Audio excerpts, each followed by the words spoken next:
Your words become your reality. You are where you are today in part because of what you've been saying about yourself. Words are like seeds. When you speak something out, you give life to what you're saying. If you continue to say it, eventually that can become a reality. Whether you realize it or not, you are prophesying your future. And this is great when we're saying things like, I'm blessed, I'm strong, I will accomplish my dreams, I'm coming out of debt. That's not just being positive, you are prophesying victory, prophesying success, prophesying new levels. Your life will move in the direction of your words. But too many people go around prophesying just the opposite. I never get any good breaks. I'll never get back in shape. Business is slow. I'll probably get laid off. Flu season is here. I always get it. They don't realize they are prophesying defeat. It's just like they're calling in bad breaks, mediocrity, lack. You can't talk defeat and expect to have victory. You can't talk lack, not enough, can't afford it, never get ahead, and expect to have abundance. If you have a poor mouth, you're going to have a poor life. If you don't like what you're seeing, start sowing some different seeds. You can't do this. It's impossible. It's never gonna happen. Just give up. Just settle. It's not meant. Accept defeat. You're not the one. They just better. You're too weak. No one wants to hear you. Try something else. No one likes you. Just follow. Do like everybody else. Do it the easy way. Accept being broke. Quit dreaming. What are you doing? Why do you have to be so damn different?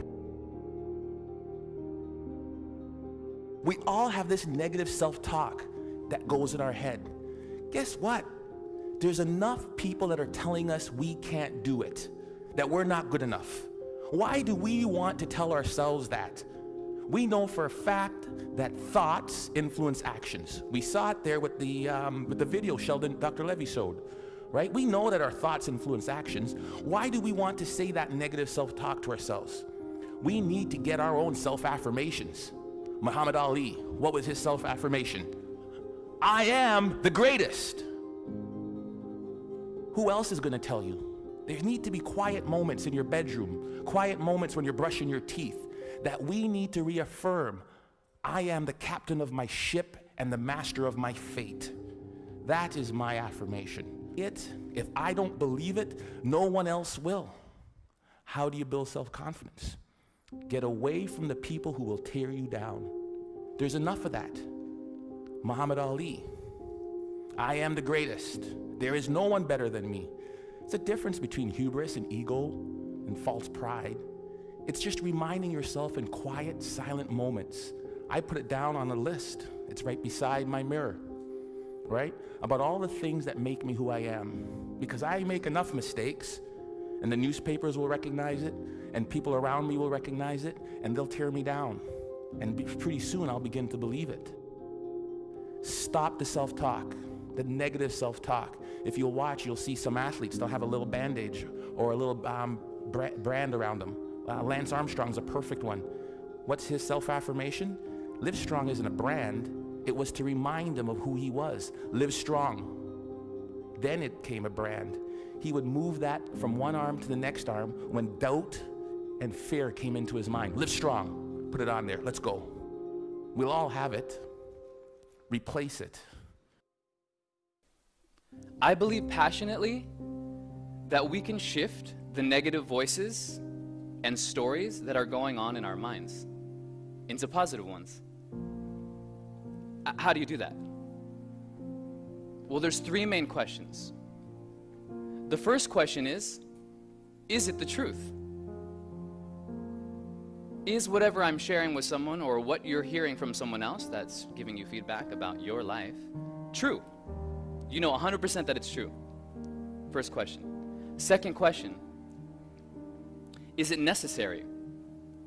Is what I'm saying to myself in my head, is it necessary in the exact moment in what I'm doing with my life right then? And the third question is, does it improve upon the silence?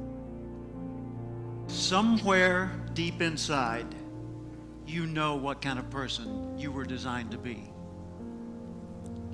If you want to produce great acorns, think like an oak, not like an acorn. Think like the person you intend to become. Like the Christian question, what would Jesus do? Ask yourself, how would the person I'd like to be do the things I'm about to do? So let me ask a question. What kind of seed is in you? Figure out who you are, don't apologize for who you are, and then become even greater than you naturally are at what you are. If I could give you one thing to take from this, it is, no one will believe in you unless you do.